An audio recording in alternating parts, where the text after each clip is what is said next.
Good evening, viewers.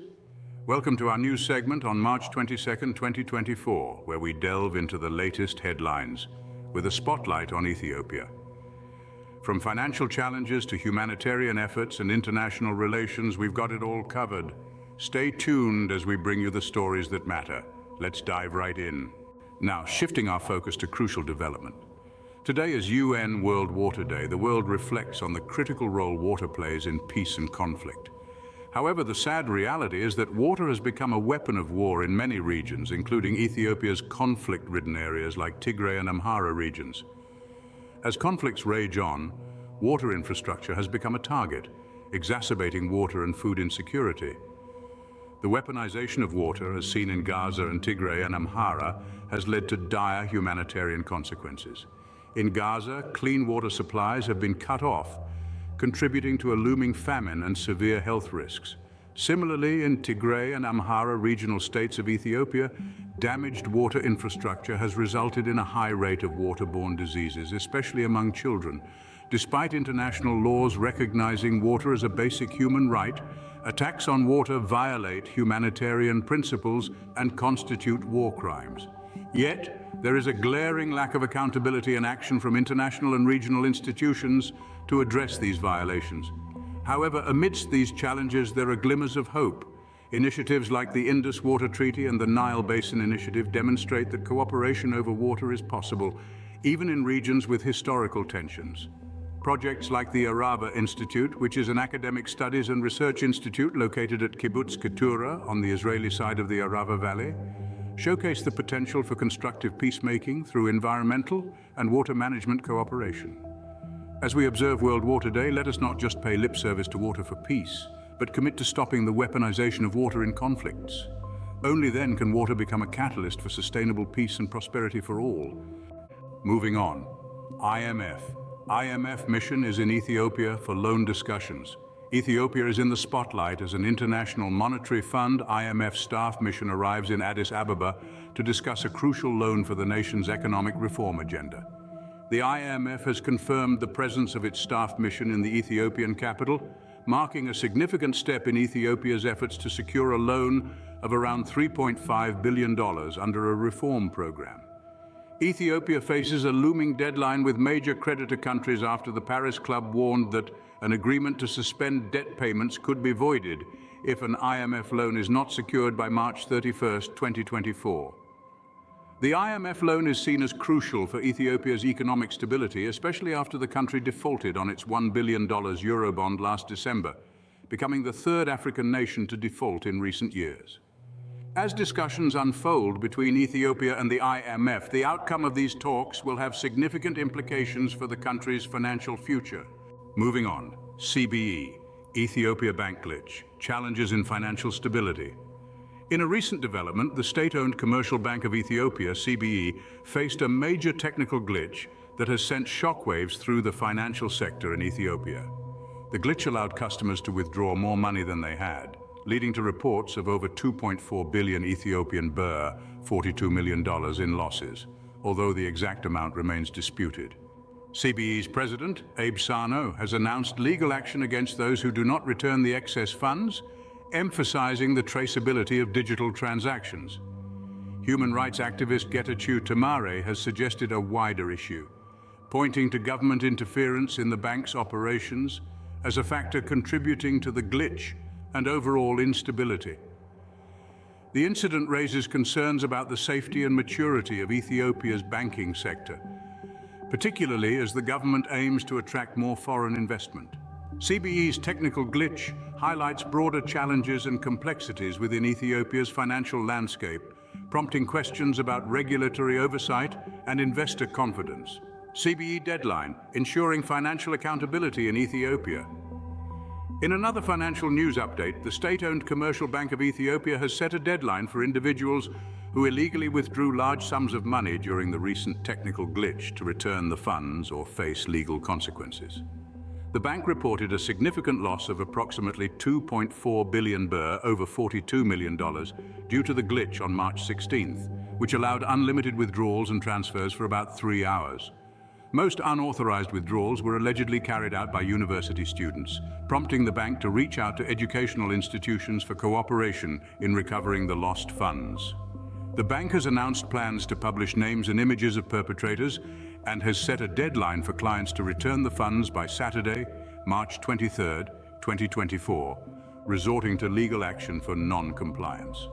Sources within the bank revealed that only a small portion of the lost amount has been recovered, leading to the institution's decisive measures. This development underscores the seriousness of financial accountability and the repercussions of unauthorized transactions. Stay tuned for updates on this ongoing story. Moving on, Ethiopian official urges stronger cooperation with China. In recent developments, a senior Ethiopian official has emphasized the importance of enhancing cooperation with China. The relationship between Ethiopia and China, spanning over 5 decades, is being highlighted as a foundation for deeper collaboration across various sectors. Speaking at a symposium on the Belt and Road Initiative in Addis Ababa, Gebeyehu Ganga from the Ethiopian Ministry of Foreign Affairs emphasized utilizing initiatives like the BRI for mutual benefit. Gebeyehu noted the elevation of bilateral relations to an all-weather strategic partnership, signaling a new era of strengthened ties and joint efforts. Ethiopia's pivotal role as a gateway to Africa and a pioneer in China-Africa cooperation is underscored, emphasizing the country's commitment to fostering collaboration through key platforms like FOCAC and the BRI. As China-Ethiopia cooperation gains momentum in various sectors including education, healthcare and job creation, the call for stronger ties echoes the shared vision for enduring friendship and mutual prosperity. In business news, Ethiopian Airlines.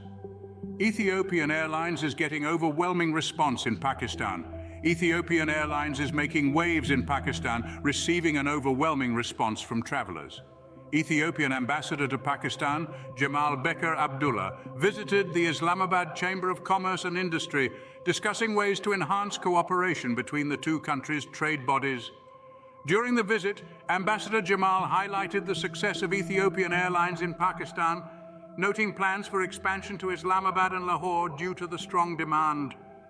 The discussions also emphasized the importance of boosting business connections and fostering people-to-people relations between Ethiopia and Pakistan.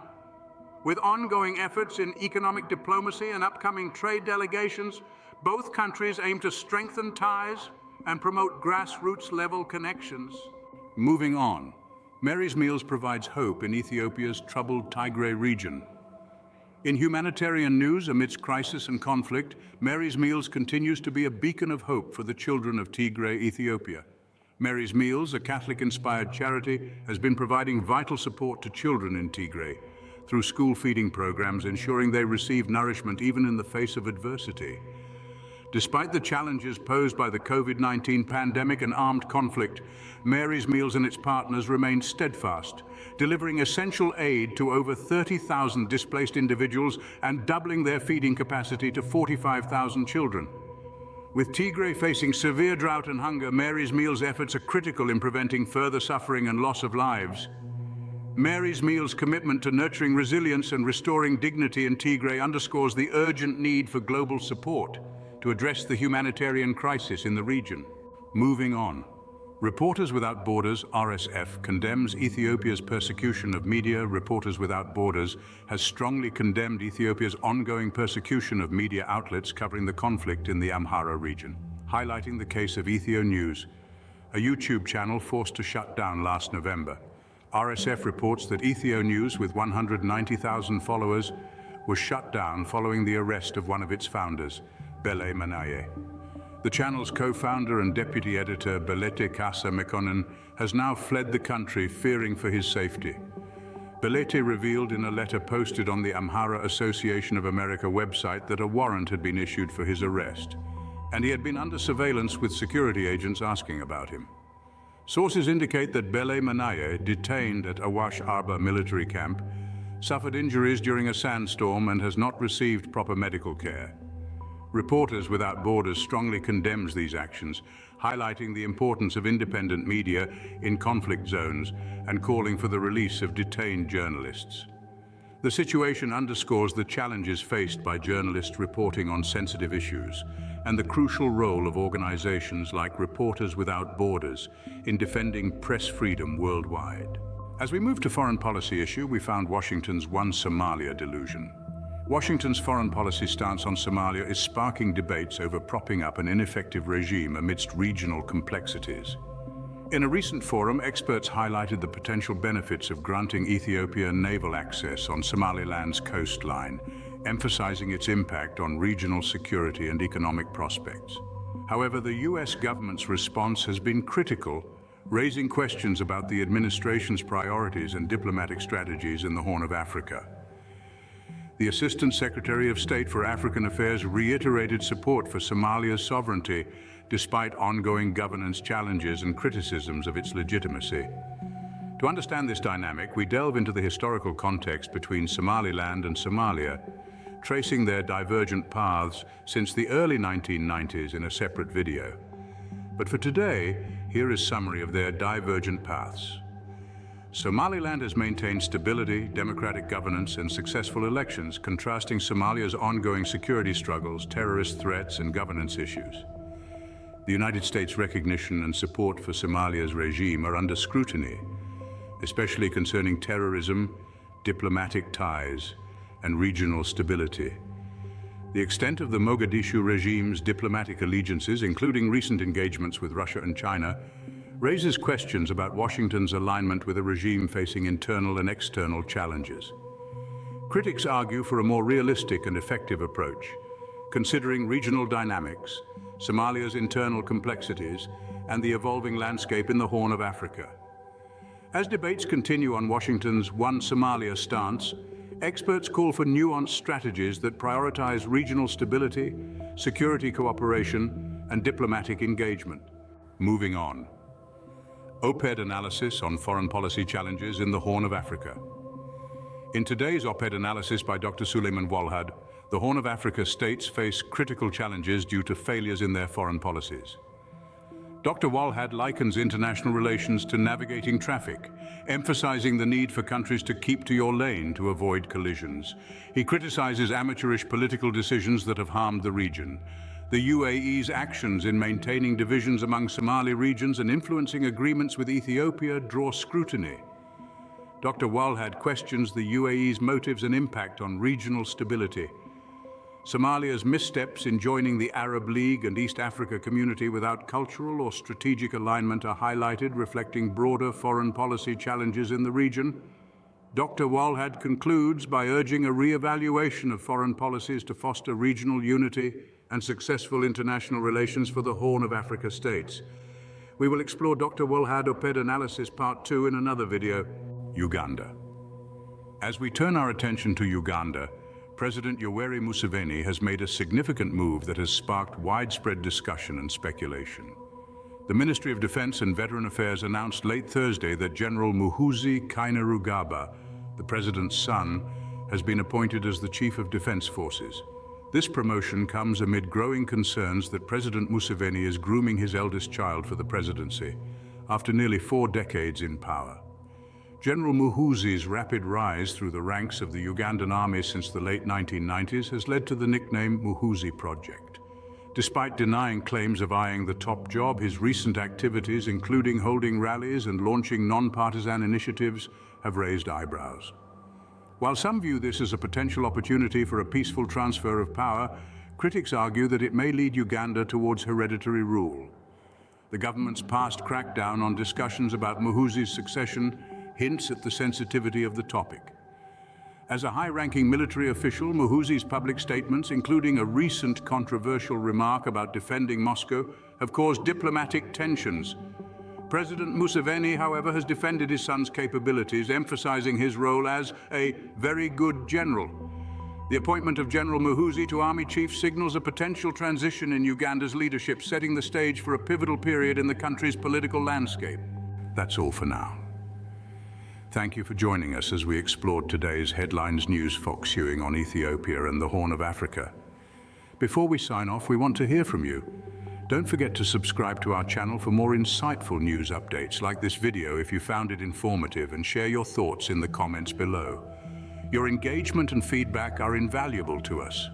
Until next time, stay informed, stay safe, and have a great day. Thank you for watching.